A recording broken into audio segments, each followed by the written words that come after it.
E aí, bom, já podemos começar então, Lucas. Primeiramente, boa noite para todas e todos. Estou muito feliz em poder compartilhar com vocês um pouco da minha pesquisa até o momento, né? Essa pesquisa ela começou no ano passado, perto de agosto, setembro do ano passado, no momento em que eu me tornei bolsista de iniciação científica na graduação. Esse ano me formo, graças a Deus, mas esse tema vem me acompanhando há um tempo já. Até antes da iniciação científica, a Júlia já me orientava, já me apresentava alguns temas, umas leituras, inclusive com um grupo de pesquisa que a gente tem aqui em Curitiba, que é o Observatório dos Direitos de Gênero, que ela coordena desde 2019 e eu estou lá desde 2018. E é um grupo, assim, de certa forma, atuante aqui em Curitiba, que tem pouca discussão de gênero. Inicialmente, pode passar, Bruno, por favor. A gente se viu numa situação de não ter respostas sobre algumas questões que envolviam o cárcere. A minha orientadora, a professora Júlia, ela sempre trabalhou com o cárcere. E me problematizava algumas questões. Também sempre foi uma questão que eu sempre gostei muito, a discussão em relação ao cárcere, em relação à função social da pena, se ela existe, enfim. Até porque alguns pesquisadores que eu, desde o início da graduação, tive contato, mencionam que eu venho da periferia. Eu vim da periferia. Então, o cárcere, parentes presos, era uma realidade para mim. Eu conhecia pessoas que estavam presas, eu conhecia pessoas que estavam envolvidas pelo sistema de justiça criminal. Então, eu acho que vem daí também essa vontade, essa vontade de querer entender o sistema, o Estado, como o Estado transforma isso. E depois de um tempo analisando isso, analisando questões históricas, questões criminológicas, a gente consegue partir de uma visão de que o cárcere ele é uma nova engrenagem de um sistema que talvez existia antes. Algumas pesquisadoras, alguns autores mencionam que é uma reconfiguração do que era o sistema escravagista, né? E é uma análise extremamente interessante porque ela faz muito sentido. Se a gente for olhar os dados do cárcere, do sistema penitenciário, a gente pode perceber que existem corpos que são levados ao cárcere, né? A própria política criminal, ela leva que determinados sujeitos e sujeitas agora, depois de alguns anos, né, depois de vários anos, recentemente, inclusive, existe uma pesquisa que diz que depois da lei de drogas é que o encarceramento feminino aumentou assim de maneira brutal. Antes eram só homens da periferia, homens negros e jovens que eram presos. Depois da lei de drogas, esse número, além de aumentar para os homens, também assim aumentou de forma muito grande para as mulheres. Então a gente tem esse panorama de um sistema penitenciário que serve para manter um sistema racista, né? Um sistema que o professor Silvio Almeida chama de racismo estrutural, outros autores vão chamar de racismo institucional, né? Então, você tem todo o aparelhamento do Estado para manter também um privilégio racial, mas também um privilégio de classe. Aí, mais para o final dos slides, tem uma discussão sobre questão de interseccionalidade, que é indispensável a utilização desse critério de pesquisa, inclusive de análise, quando a gente fala em Brasil. E dentro do cárcere, né, havendo todas essas vulnerabilidades, eu, como uma pessoa LGBT, eu tentava entender qual que era essa realidade para pessoas LGBTs também. E, de forma muito recente, em 2014, foi publicado pelo CNPCP, que é o Conselho Nacional de Política Penitenciária, e o CNDC, que é o Conselho Nacional de... agora me fugiu o nome, mas que cuida de assuntos LGBTs. São órgãos vinculados ao Poder Executivo. Em 2014, foi lançada uma resolução conjunta, foi publicada uma resolução conjunta que tratava ali sobre a normativa, como seriam tratadas as pessoas LGBTs no cárcere.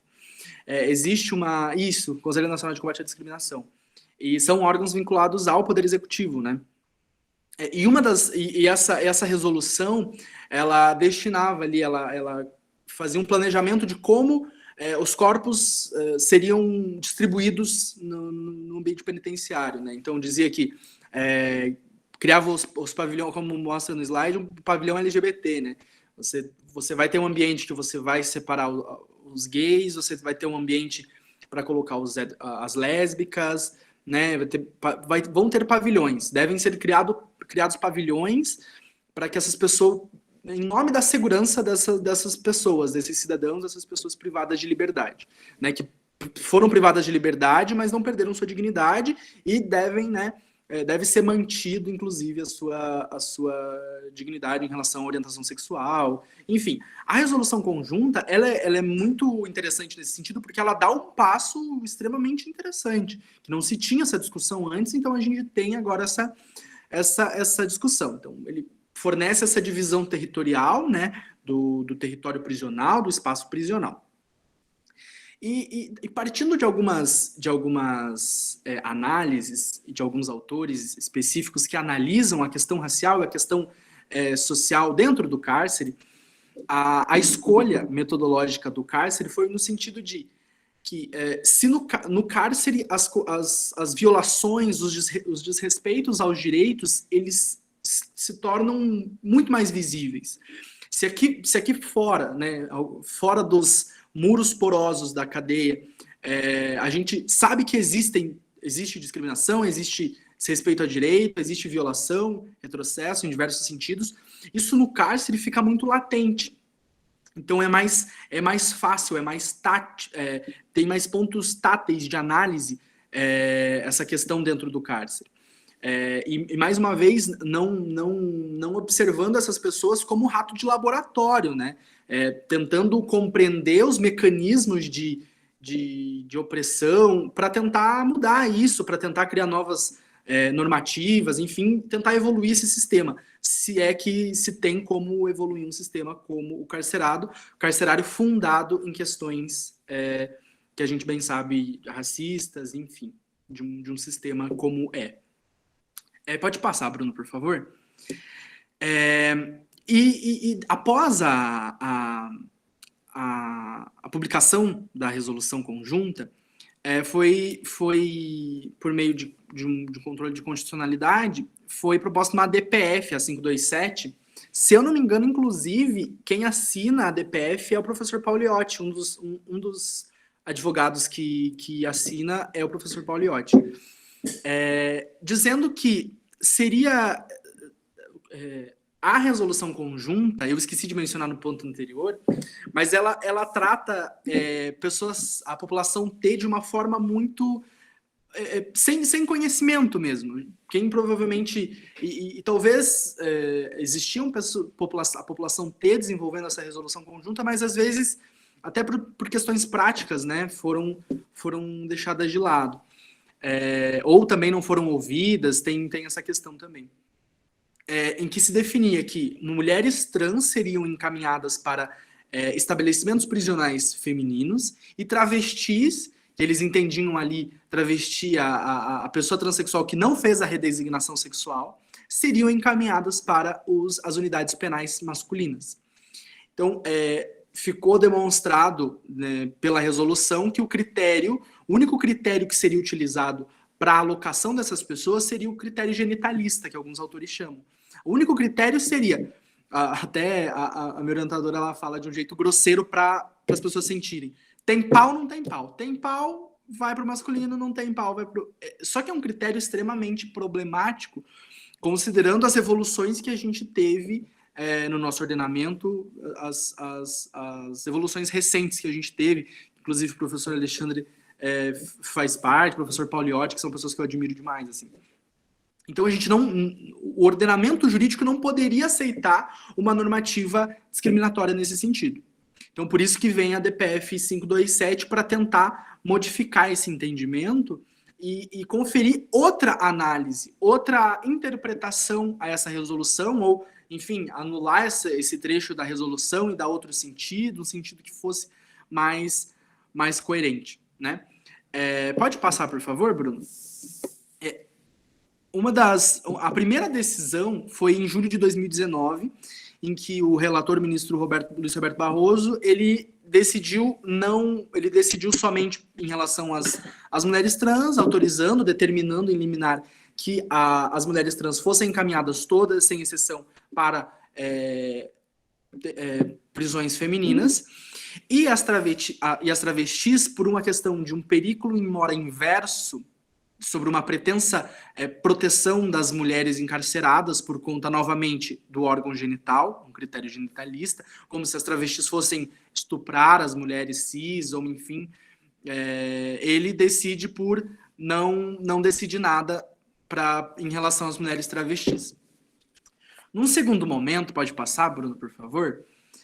Num segundo momento, em 2021, já durante a pandemia, enfim, ele decide por determinar que, dependendo da vontade, né, a depender da escolha da pessoa travesti, ela pode ser encaminhada para uma prisão feminina ou para a prisão masculina. Porém, ainda não foi essa é uma decisão somente liminar, ela não foi decidida ainda de maneira definitiva. Então, muito provavelmente isso possa ir para plenário, enfim, a gente sabe que demora um pouco. Então, por enquanto, a opção é aguardar uma definição da própria pessoa, né? Inclusive, Lucas, tem um problema nessa decisão que ela foi colocada em plenário para ser referendada e houve uma divergência imensa na hora de referendar e acabaram suspendendo o julgamento. Então, tá a decisão monocrática, só valendo que nem a liminar, na verdade, foi referendada nem não referendada, ainda está em suspenso isso, né? Eu li algumas coisas em relação a membros do MPF, assim, são opiniões absurdas, assim, como o professor Paulioti fala, tratológico, não tem, assim, extremamente grosseiro. Tem uma procuradora, eu tinha essa notícia, não sei se eu vou conseguir para mandar para vocês.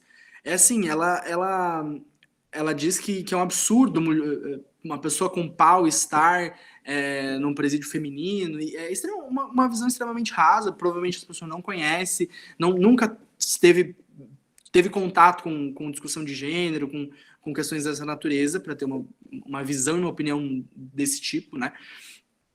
Então daí fica-se a discussão, né? A gente entra nessa discussão. E daí a minha pesquisa, ela entra... Pode passar, Bruno, por favor? Eu fico me sentindo mal tendo falar... Desculpa, eu tô sem controle. Não, tranquilo, cara, até parece, pode falar tranquilo. Aí, a minha discussão, há algum tempo eu acompanho os trabalhos do professor Adilson em relação... O professor Adilson é um constitucionalista, né? E ele sempre faz essa leitura a partir do direito antidiscriminatório. Para ele, não caberia no ordenamento jurídico normas que fossem discriminatórias pelo viés antidiscriminatório da Constituição. A Constituição veda qualquer tipo de discriminação, enfim. E ele trata, em um dos belíssimos artigos que ele escreve, sobre uma hermenêutica a partir da subalternidade. Hermenêutica é a forma que eu vou fazer a leitura, como eu vou interpretar, como eu vou dar sentido à norma. Então, se existe uma norma constitucional, uma norma legal, eu vou dar sentido a ela de alguma forma. O que o professor Adilson vai fazer a crítica dele? No sentido de que quem produz a lei são normalmente pessoas privilegiadas, homens brancos, proprietários. E quem vai fazer a interpretação dessa norma provavelmente é um juiz, homem, branco, proprietário, cisgênero, heterossexual, enfim. Então, a proposição do professor Adilson é uma virada incrível que ele faz, essa leitura que inicia-se com pesquisa, com ensino, né, dessa hermenêutica a partir da subalternidade. São as pessoas que estão em uma posição de subalternidade na sociedade, são vistas como dissidentes, são vistas como contra-hegemônicos, que vão também poder dar a interpretação a essas normas, a essas leis, à Constituição, uma leitura a partir desses sujeitos e sujeitas. Então, quando eu vejo essa questão, brilhou o olhinho, sabe? Tipo, talvez seja possível uma interpretação não excludente. Inclusive, no meu trabalho tem o que está finalizado, se quiserem. Não está disponível ainda, porque ele vai ser publicado em breve, mas quando for eu caminho para vocês, eu uso um texto do professor Alexandre, que é a dificuldade do direito em lidar com a diversidade. E o direito, a matriz binária do direito, a matriz... essa matriz binária que não consegue ver o diferente, ela foi feita por homens e para homens detentores, ela não consegue ver o outro, ela não consegue enxergar a diversidade, ela não consegue admitir a pluralidade, né? Então, é essa leitura, é essa hermenêutica por essas lentes, né? Que eu tento apresentar. Eu tento buscar autoras travestis e autores LGBTs, negros, para também a gente não o que a professora Sueli Carneiro chama de epistemicídio, né? Utilizando um conceito de Boaventura de Souza Santos, ela vai dizer que o que acontece é um epistemicídio, você ignora saberes que não são hegemônicos, que não são das classes detentoras de poder, enfim.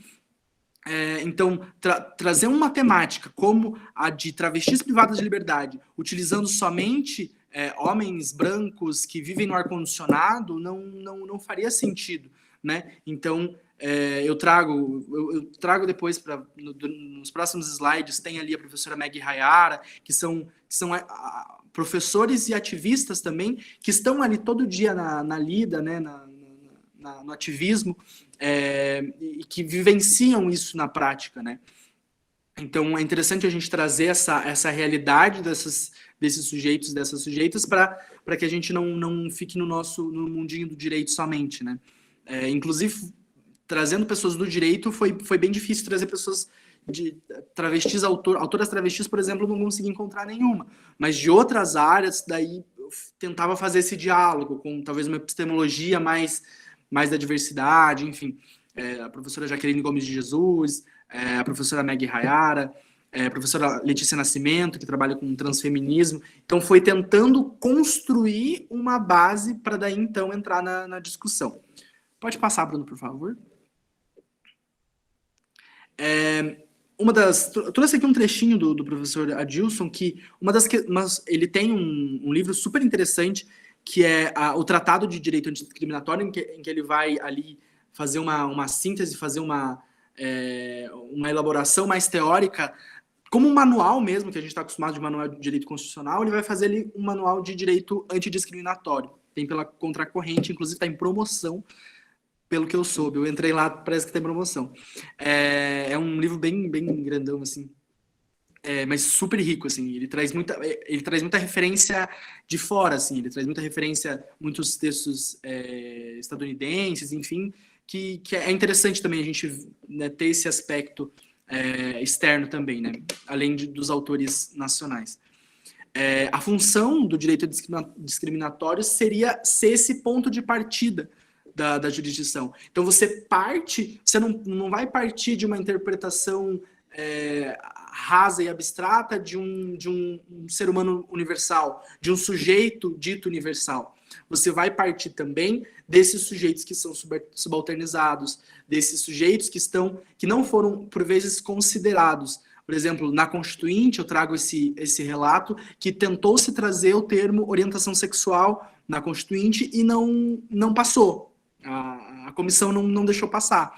Então, quem foram esses sujeitos invisibilizados na Constituinte e quem nem se cogitou trazer algumas questões, como, né, não tinha algumas discussões como orientação, identidade de gênero, por exemplo, mas quem são esses sujeitos que implicitamente ficam de fora, né, da Constituição? Pode passar, por favor.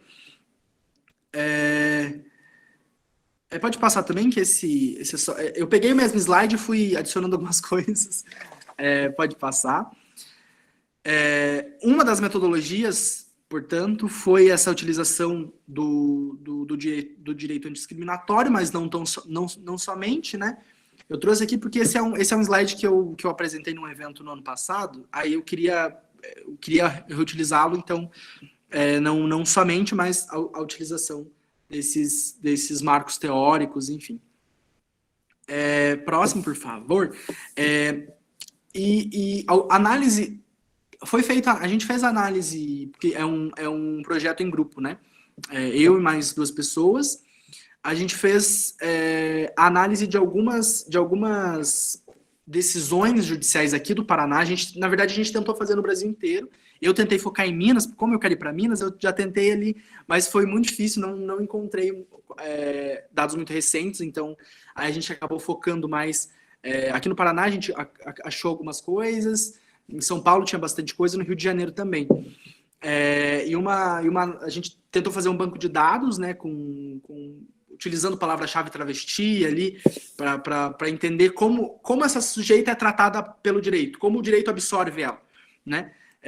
E a gente pôde ver ali um certo bem declarado, assim, bem aparente, higienismo por parte dos desembargadores, aí por parte dos policiais, qualquer filtro, policiais que chamam de homem de calcinha, coisas dessa natureza, né? Acho que eu até cheguei a mencionar em algum encontro anterior, são falas bem, como a gente vê o despreparo da própria polícia e também o despreparo do próprio Poder Judiciário, né? A outra integrante do grupo, ela está construindo um artigo agora do zero, utilizando esse banco de dados para verificar como o Poder Judiciário de São Paulo tem tratado a questão do prenome, o uso do nome social.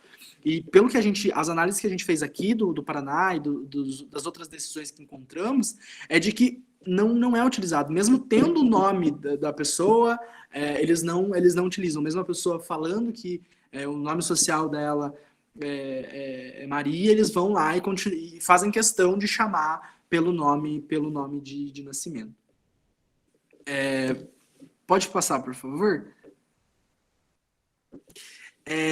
E daí, uma das críticas e uma das proposituras que o trabalho se objetiva é criar uma fissura formal. A Júlia até fez um apontamento uma vez quando eu falei que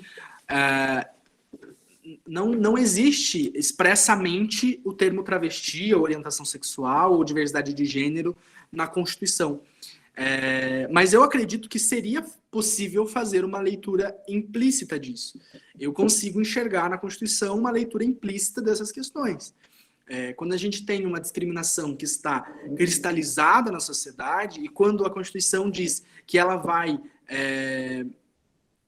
ali tentar, um dos objetivos dela é tentar erradicar todo e qualquer tipo de discriminação, ela está agarrada nisso. Ela tem como objetivo acabar com discriminações arraigadas. Então, para mim, é extremamente nítido, né? O duro é provar isso para alguns teóricos, e alguns é mais difícil. Mas fica bem nítido e claro que a Constituição, ela, segundo o professor Adilson, ela tem um caráter totalmente antidiscriminatório.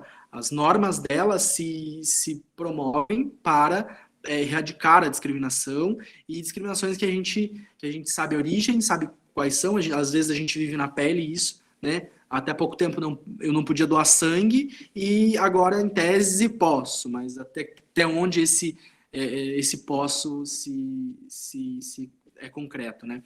Trago ali um parecer consultivo da Corte Interamericana, os princípios de Yogyakarta, que não é um tratado de direitos humanos, mas ele é um instrumento ali internacional que funda muita coisa, que traz um norte normativo, né, para que a gente possa ir se agarrando, né, enquanto temos o legislativo que temos, enquanto temos o pensamento, por vezes, internacional que temos.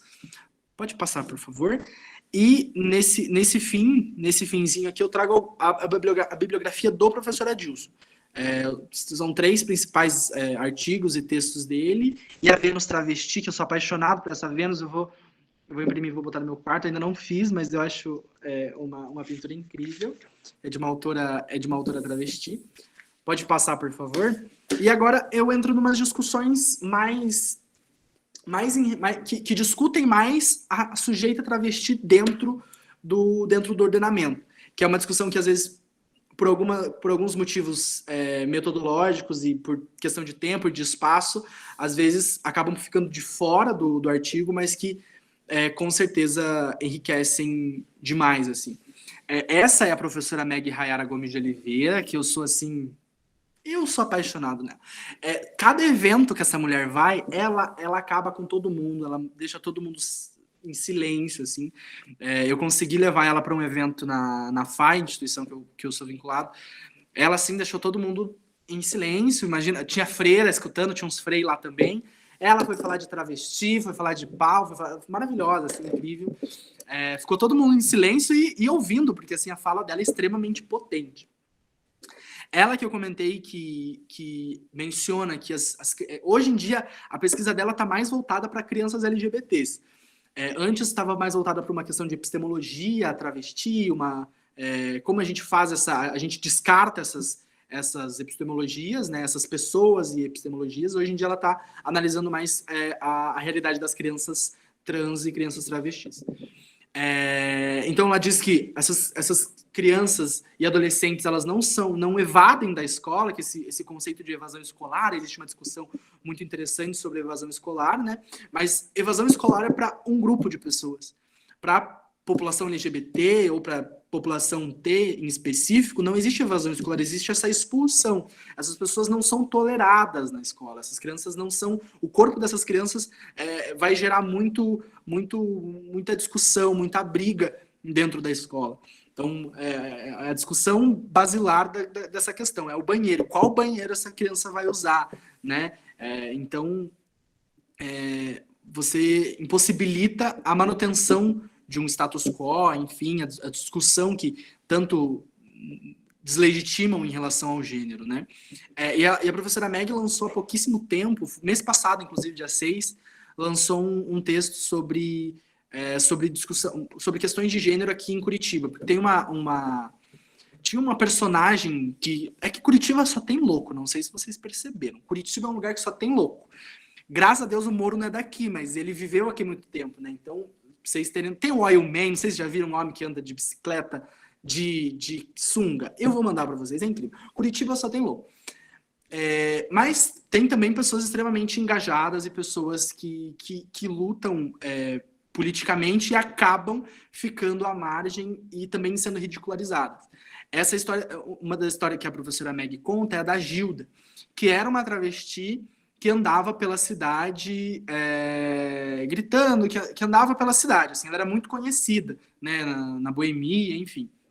E quando a Gilda morreu, ela foi encontrada morta com, se eu não me engano, com alguma doença que na época estava muito em alta, assim. Ela foi encontrada morta dias depois que morreu, né, dado essa questão do abandono da pessoa, abandono afetivo, abandono da família, ninguém viu, ela morreu e foi descoberta anos depois. E a historiografia curitibana, que é muito gostosa, não chama a Gilda de travesti. Eles chamam a Gilda de gay, era um homossexual da época. Então a Meg, ela tenta fazer essa ressignificação da Gilda. A Gilda não era homossexual, a Gilda não era mulher trans, a Gilda era travesti. Porque a gente tem a gente pensa enquanto travesti, a gente pensa num lugar de marginalização. A gente pensa em um lugar de fragilidade, esse lugar que está distante de nós, né? Um lugar está distante do ser humano universal, né? É o lixo da sociedade. Então, eu nem falo, eu não posso falar a palavra travesti. Né? Alguns desembargadores, inclusive, não falam travesti. Eles falam, mulher transa. Dá para ver que eles têm medo de falar travesti, eles não falam. E um dos autores menciona que a travesti é a fronteira do gênero, porque ela não é homem nem mulher, e ela também é uma estrangeira do direito, porque o direito não sabe o que fazer, o direito não sabe também se é homem, se é mulher, se enquadra, qual previdência que paga, se aposenta como homem, se aposenta como mulher. O direito é limitado para isso, né? Então, limitado também para enxergar essas pessoas para a política pública, para tudo, né? Então, a professora Meg vai dizer agora no texto da Gilda que ser travesti é habitar esse não lugar, ser um não ser de direito, né? Você vai ser um não sujeito de direito por conta da sua identidade de gênero. Nenhuma instituição jurídica, nenhuma instituição do Estado vai estar preocupado com você porque você reside, você habita um não lugar. Pode passar, por favor.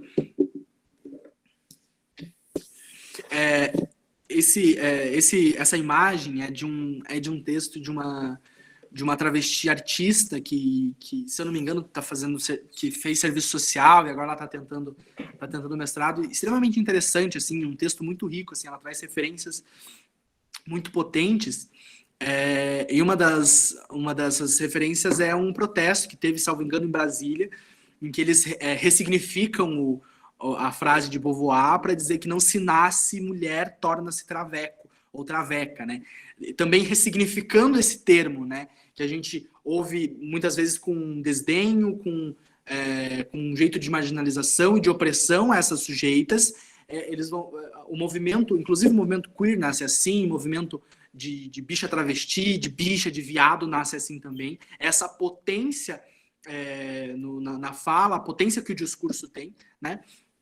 Então, essa autora traz a questão de trazer o traveca, de trazer o traveco para falar, de quem toma a palavra, né? Essa subalternidade que começa a nascer na interpretação e que também toma lugar de fala, né? É o lugar de fala da subalternidade e resolve a questão. Pode o subalterno falar? Pode, deve e vai. E não precisa da minha autorização. E a mulher trans vai falar e ela não...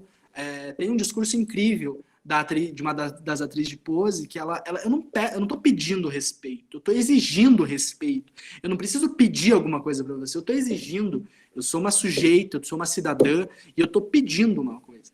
E essa é a dificuldade que o cissexismo, essa visão cisgênera que o direito tem, não permite olhar a população T e a população travesti.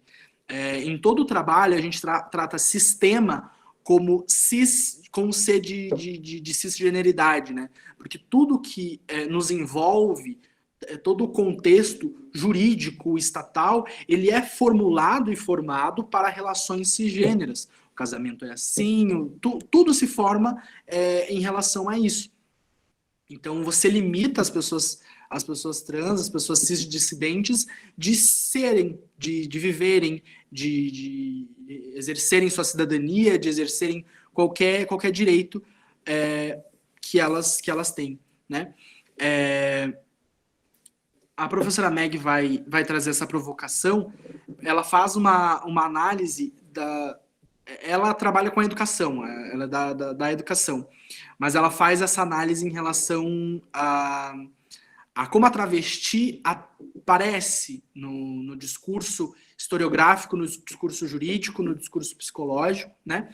Então, uma análise que ela faz de travestis e mulheres trans desde o Brasil colônia, né? Que essas sujeitas são jogadas na marginalidade. E também pelo crime, né? Elas são sempre vinculadas à criminalidade, a um ideal de criminosa, de criminoso, de pessoa que que a qualquer momento ela pode cometer um delito.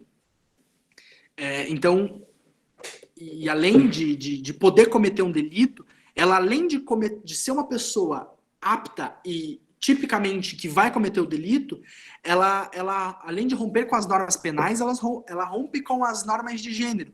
Então, ela é duplamente punida. Ela é punida ao mesmo tempo por desrespeitar uma norma penal e, por vezes, pela aquela questão da expulsão da escola, da não aceitação no mercado de trabalho, né? Ela é jogada para o crime.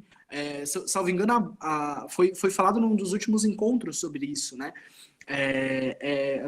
Esses sujeitos e essas sujeitas são jogadas para o crime. Então, quando a gente tem esse número imenso de pessoas, da população T encarcerada, é fruto disso, né? Não é por nada, não é porque essas pessoas são naturalmente marginais por natureza, né? Que é uma teoria completamente ultrapassada do Lombroso. É porque as condições sociais que foram apresentadas a ela fazem com que isso aconteça. Pode passar, Bruno, por favor? Eu vi que você escreveu alguma coisa. Deixa eu ver aqui. Comentei que isso que você fala, essas violações de direito e a forma como o Estado é construído, o sistema carcerário, tudo tem destinatário certo. A forma punitiva não é para um corpo aleatório, não é para um ser aleatório na sociedade. Tem destinatários específicos da própria norma, né? Para quem está sendo sujeito àquela norma. E isso que você fala é muito importante, porque não é aleatório, não é um fenômeno aleatório que acontece, é um fenômeno determinado, né? Então, assim, é forte isso. Essa construção que a gente tem de que... E é uma construção muito antiga, a modernização, as teorias mais recentes e ditas evoluídas do direito dizem isso, né? Kant vai dizer isso, Descartes vai tentar também, vai trazer essa metodologia de análise de que a gente tem que universalizar as questões, né? Essa universalização, essa ética universal, esse sujeito universal, esse dito sujeito universal, o professor Silvio Almeida faz uma problematização incrível em relação à crítica desse dito sujeito universal, né? Desculpa. Quem é esse sujeito universal? É esse sujeito colonizador, é o colonizador que é o sujeito universal, né? A Camila Magalhães Gomes, da UNB, a tese de doutorado dela foi esse livro, que se tornou livro agora. Aí eu comprei, porque eu não posso ver um doutorado que vira livro que eu compro. E ela faz uma análise assim, incrível, super interseccional em relação a questões de gênero, raça e classe, assim, de que forma a justiça e a interpretação do direito e essa estrutura do direito pode também fazer sentido para a sujeita travesti. Como que a sujeita travesti vai caber no direito? Ela precisa caber no direito? Essa foi uma problematização que eu estou trazendo em outro trabalho. A sujeita travesti não precisa se adequar ao masculino ou ao feminino para ela ser aceita pelo direito. E essa é uma problemática também da DPF, da resolução conjunta. Ela não precisa se adequar ao feminino ou ao masculino. Ela é travesti, ela não se enquadra a esse ideal binário de gênero, né? Então, essa é uma discussão extremamente interessante e necessária. E até um dos autores, ele traz essa questão do abrir caminho. Romper com esse sujeito universal, que é um homem branco, cisgênero, heterossexual, proprietário. Quando a gente pensa, é só pensar em direito empresarial. Pensou em direito empresarial, você vai entender quem é o sujeito universal. Brincadeira. Mas é romper com esse sujeito universal. É romper com esse sujeito universal e abrir caminho para essa marginalidade de gênero.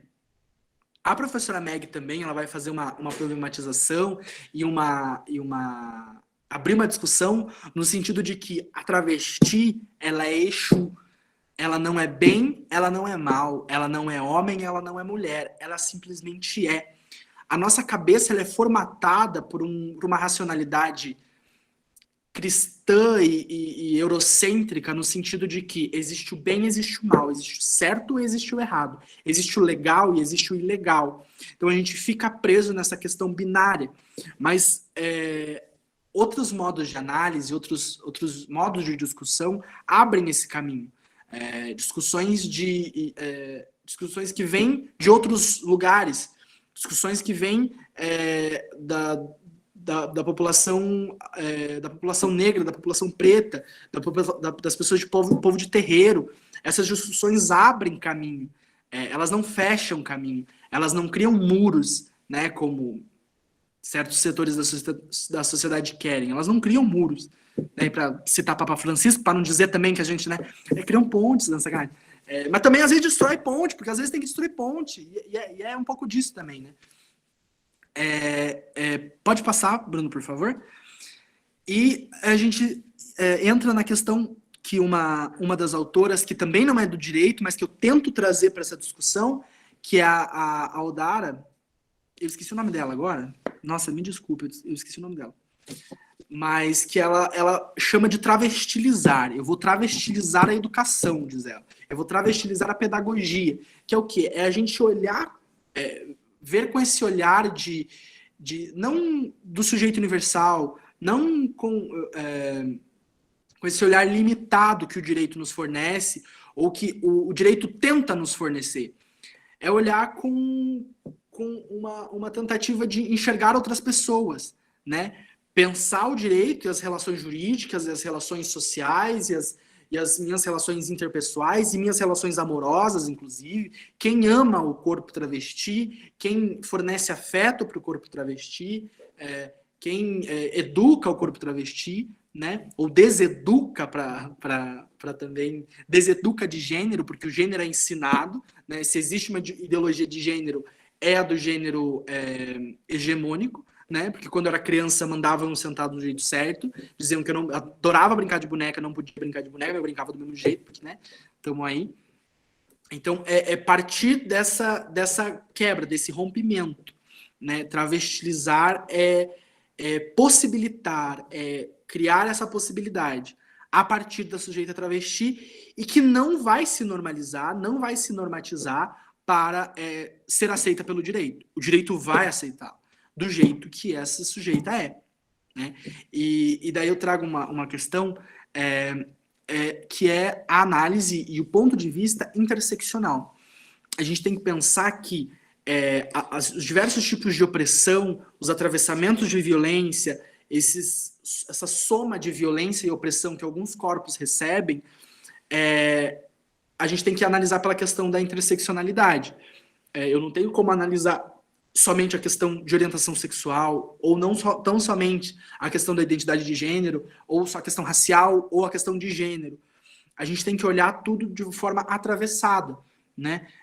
A professora Meg utiliza-se da professora Kimberly Crenshaw, que ela parte do direito, a professora Kimberly é do direito, e a primeira vez, ela que cria esse conceito de interseccionalidade, e ela cria para uma questão judicial, para resolver uma questão judicial, para dizer que uma mulher que estava processando, eu não lembro qual instituição, mas ela estava processando uma instituição, era uma questão trabalhista, se eu não me engano, e a professora Kimberly desenvolveu essa metodologia de análise para perceber aquela pessoa não só como... era uma indenização, se eu não me engano. Aquela mulher que sofreu a discriminação, ela não sofreu a discriminação só porque ela era mulher. Ela não sofreu a discriminação só porque ela era negra. Ela sofreu a discriminação porque ela era uma mulher negra. Então, são esses atravessamentos de violências e opressões que a gente deve se utilizar para analisar os pontos. E a professora Kimberly mostra que a gente pode criar, a gente consegue criar, e o direito tem essa potência. Ao mesmo tempo que o direito limita algumas questões, o direito pode abrir caminho. Porque, infelizmente, em algum momento a gente vai ter que passar. Tem um autor argentino, se eu não me engano, que ele fala: quando a gente quer discutir reconhecimento de direito, de direito, reconhecimento de subjetividade, ou algo do tipo, a gente vai ter que andar pelo pântano, ele chama de pântano lamacento do direito. O direito é podre às vezes. Sim, ele mas às vezes a gente tem que saber como andar por ele. A gente tem que saber como criar discussões nele. A gente tem que saber como abrir caminho por ele. Né? Pode passar, por favor? Eu trouxe ali uma letra de uma cantora Urias, que eu sou apaixonado, assim, ela canta demais. Inclusive, daqui a pouco eu vou ter que sair, porque eu tenho plantão no NPJ, porque depois eu tenho show da Lineker. Vocês já ouviram Lineker? Eu amo. Enfim, essa cantora, uma das letras da música Diaba ela resume muito bem essa questão. Sua lei me tornou ilegal. Me chamaram de suja, louca e sem moral. Então é isso. A lei, ela não prevê a sua existência. Ela não prevê os seus direitos. Ela só te prevê... Só vou tratar de travesti. Todas as decisões que eu encontrei eram de questões criminais. Não tinham quase questões de travesti em relação a denominação, a redesignação ou redesignação sexual, ou a questão de registro de nome em registro civil. Quando se tratava de travesti, ou quando a gente colocou no buscador a questão de travesti nos tribunais, nos TJs, só apareciam questões criminais. Então é isso, você acolhe essa sujeita no direito como crime, como esse fora do sistema, porque o crime é o fora do sistema, é o que não tem que acontecer, né? Então a sua lei me torna ilegal, você me chama de suja, de marginalizada, de louca, porque você me coloca como doente, como patologia, né? Sem moral, porque você não faz parte da moral judaico-cristã, você não está prevista na minha Bíblia, você não está prevista no meu texto sagrado. Então, a Urias, ela resume muito bem essa discriminação, essa construção que o direito faz dessa sujeita, né? E a professora Meg, eu termino com essa provocação da professora Meg, que o direito e as instituições jurídicas, eles reiteram, produzem essa visão de travesti como sujeita marginalizada, como sujeita aquém, como sujeita pária de um sistema jurídico e do sistema social. Tratado diversas vezes, como eu pude também perceber, diversas vezes no masculino, e sem direito à identidade, porque não é reconhecido a ela o direito ao próprio nome, né, que polui, suja e desordena os espaços. Essa análise historiográfica que a professora Meg faz, ela percebe que, desde sempre, as travestis são vistas como sujas, como pessoas que são marginalizadas, né, na sociedade. Mas que também tem essa potência de resistência e de tentar buscar existir dentro desse contexto, que luta para existir, né? E daí tá aí o papel do direito. O direito tem dois caminhos. Ou reconhecer, não tem... hoje em dia a gente não trabalha mais com não vai reconhecer porque os juízes são machistas ou porque tem o Nunes Marques, ou não tem essa opção. O direito vai reconhecer. Por isso que a gente precisa lutar, a gente não pode ficar de fora dessa briga. Último slide, algumas referências do trabalho. Então eu trago ali a professora Meg Hayara, a Tertuliana Lustosa, que traz aquela provocação do não se nasce mulher, torna-se traveco. A professora Camila Gomes Magalhães, da UNB, que é brilhante, simplesmente. O professor Alexandre, inclusive, teve um orientando, que é o Rafael, que eu sou assim desde sempre. Eu acompanho ele pelas redes sociais, sempre estou trocando uma conversa com ele, e ele diversas vezes veio me comentar que a professora Camila, que salvou também, que ajudou a salvar o mestrado dele, porque a professora Camila, assim, é incrível, o trabalho dela, assim, é extremamente rico, então permite muita coisa. E é isso. Não sei se vocês... Eu esqueci de mencionar para vocês falarem enquanto eu falava também, desculpem. Mas não sei se vocês têm algum tipo de provocação, algum tipo de apontamento para a gente fazer. Muito bom, Lucas. Você colocou uma série de questões super interessantes. Eu acho que o pessoal pode comentar, mas eu só queria falar de uma entre várias coisas que eu queria falar, porque, na verdade, você levantou um monte de coisas que eu acho interessantes, mas sobre essa questão da Assembleia Nacional Constituinte, por exemplo, e esse, afinal de contas, a Constituição fala ou não sobre a proteção à orientação sexual e identidade de gênero, eu acho que tem duas coisas que eu acho interessante a gente pensar aqui. De ponto de vista de uma interpretação histórica, que eu não acho que seja o método mais interessante desde uma visão pós-positivista, mas, enfim, apesar de ter havido uma resistência lá na Constituinte de tirar a expressão opção sexual, que era o que eles tentaram colocar lá, né? O relator do substitutivo, quando ele aceitou a retirada dessa expressão, ele disse que ela de qualquer forma estaria implícita nas expressões sexo e quaisquer outras formas de discriminação. Então isso está lá nos anais da Constituinte, de qualquer forma. Eu tenho um texto bem antigo em que eu faço esse referenciamento sobre os trabalhos dos anais da Constituinte, sobre essa questão. Foi um resgate bem interessante para poder ver como que, inclusive, a questão lá era uma questão que sofreu uma resistência muito grande já dos evangélicos naquela época, mas que, por outro lado, a Assembleia Nacional Constituinte recebeu o Triângulo Rosa e uma série de pessoas do movimento LGBT já naquela época, e isso é muito legal, de ter tido esse registro, o Trevisan, né, e outros desde aquela época. Então, por outro lado, e uma coisa que a gente trabalha muito no mestrado, né, lá da UFOP, é a ideia de que toda a Constituição é sempre um projeto aberto, de inclusão de novos direitos, de novos sujeitos de direito. E qualquer interpretação da Constituição que não seja vista dessa forma, dando direitos para uns e negando esses mesmos direitos para outros, é uma interpretação pobre da Constituição. Pobre para dizer o mínimo, né? Na verdade, me parece que seria uma interpretação errada mesmo da Constituição. Igual algumas pessoas, na época que o STF decidiu a DPF 132 sobre a união homoafetiva, e eles vieram dizer, ah, não, mas a Constituição fala que é reconhecida a união estável entre homem e mulher. Quer dizer, essa é uma interpretação muito pobre da Constituição. Usando aqui um autor que eu gosto muito, meus orientandos sabem disso, o Dworkin, né? A ideia de que o direito tem que ambicionar mais do que isso, né? O Dworkin tem um texto muito legal que se chama As Ambições do Direito, e ele vai mostrar exatamente isso, né? O direito tem que ambicionar mais do que ser só isso, porque se o direito for só isso, ele é muito pobre. Enfim, não sei se mais alguém aí também quer discutir, quer colocar alguma coisa. Então, Pronto. vamos lá. Lucas, é muito bom, muito show. Eu acho importante fazer fazer essa trajetória sobre perspectivas de como interpretar a questão do sistema carcerário, né, levantando as questões legais e as questões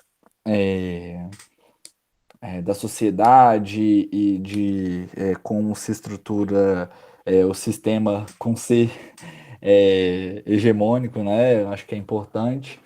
E já com algumas leituras eu venho falando venho discutindo com o Alexandre, como eu acredito que é importante também a gente pontuar as questões da própria sociedade, né? Você falou uma questão aí de tratar a travesti no pronome masculino. Como isso acontece até dentro do campo progressista, né? Dentro do campo do que a gente se denomina progressista, né? Mas no que trata a igualdade, desse tipo de fala. Então, eu entendo que existe, eu acho que o sistema hegemônico, ele também é construído e em alguma medida reforçado também por discursos progressistas, nesse tipo de fala, nesse tipo de argumento, e que aí eu acho tão necessário aquele termo travestilizar, tão necessário da gente entender como isso entrar de fato nas nossas discussões práticas, né? E que isso seja pauta para a gente, até no nosso próprio argumento do como a gente fala, como a gente escreve, como a gente se posiciona, porque senão fica num campo abstrato e a gente pode acabar delegando para o outro decidir aquilo que é nosso, que nem você falou, não tem espaço agora para possibilitar se vai ou não garantir um direito, mas no sentido de tem que garantir um direito, porque é direito, porque que nem o Alexandre ressaltou, essa visão positivista da Constituição é sempre um argumento para falar não pode, está na Constituição, tal coisa, né, uma visão limitada da Constituição, né? E eu acho importante isso que você falou de travestilizar e também falar sobre as demais questões que envolvem a igualdade, em especial a população LGBT, porque a gente vai transitar naquele artigo que você mandou. Tem uma parte dele no começo falando sobre a importância de ressignificar os termos, né? De bicha, viado, da gente começar a observar e também falar, você mencionou também que uma outra questão sobre a questão do queer, né, que tem umas teorias do queer, né, então, teoria queer, então isso é muito legal, muito show, eu acho importante a gente falar e pautar para além de uma visão academicista, porque não é só de academia que a gente está falando de pessoas, né? A gente está falando de direitos e pessoas. E tentar sempre fazer esse papel de travestilizar, de humanizar e entender o que a gente fala, o que a gente escreve, se posiciona, tá para além da letra, tá no argumento, tá no sentido do que a gente está dizendo. E eu sempre professor fala, eu gosto muito de Foucault, então eu sempre tento ter uma outra perspectiva, recentemente eu tenho tentado ver o Mbembe também, sobre a questão da gestão dos corpos, da vida, e é muito legal. Mas eu acho que um ponto muito legal que você trouxe é essa questão de travestilizar, da gente alterar o argumento e o discurso, até mesmo na nossa própria fala, né? Eu acho isso muito show, parabéns. Até uma provocação, não é uma provocação minha, porque eu não me sinto apto o suficiente, nem desenvolvido teoricamente e politicamente para fazer essa afirmação, né? Porque eu considero pessoas assim muito mais qualificadas, tem seus pontos de vista e tem sua visão de mundo. Mas em um dos textos, uma travesti, ela diz que teve um evento em que Butler estava lá. Eu amo Butler, tá? Para deixar bem claro. Sou bem do Foucault também, adoro Butler. E ela fez uma provocação, fez uma pergunta para Butler num evento em São Paulo, dizendo que a Butler, pela teoria queer, ela fazia teoria, o queer é teoria. E a travesti, o ser travesti, a travesti é a prática do queer. Então, essa provocação assim me pegou em cheio. Eu vou mandar o texto para vocês, eu mando ali no grupo, que alguns amigos assim ficaram assim. Eu não citei no meu texto para não ter problema com ninguém, né? Que também a gente tem muita gente para brigar. Tem outras brigas, não vou entrar na briga. Entendi. Tem outras brigas, a Câmara aqui de Curitiba homenageou uma psicóloga da cura gay. Você acha que eu vou arrumar briga com o meu movimento? Eu tenho que arrumar briga com gente certa aqui, né? Mas essa é uma provocação extremamente interessante, eu achei, particularmente. Tocando nesse assunto do queer, tentando decolonizar essas questões, né? Muito interessante também. Decolonizar, sim, total, show. Também é muito necessário, né? Porque faz parte do processo de colonização até esse tipo enfim, né, de tratativa, de pegar uma teoria e tentar estruturar na decolonização, no estudo de decolonialidade a gente vê isso, e é interessante a gente também ter essa perspectiva, né? Show.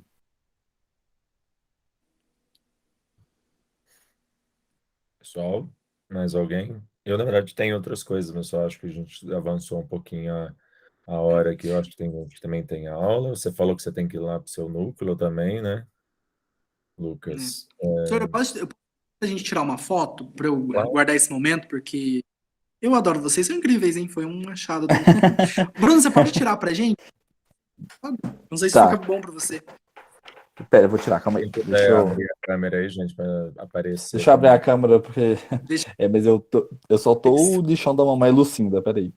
Calma aí, deixa eu não liguei a câmera justamente para isso aqui, porque eu tô só o lixo. Deixa eu... Aí a Érica, o Marcos estão aparecendo. Quem puder. Ó, vamos lá. Ligar a câmera. Calma aí. Print screen. Na verdade, alguém pode dar, porque meu computador tá meio ruim aqui. Eu não tô achando no teclado. Só apertar a tela print screen.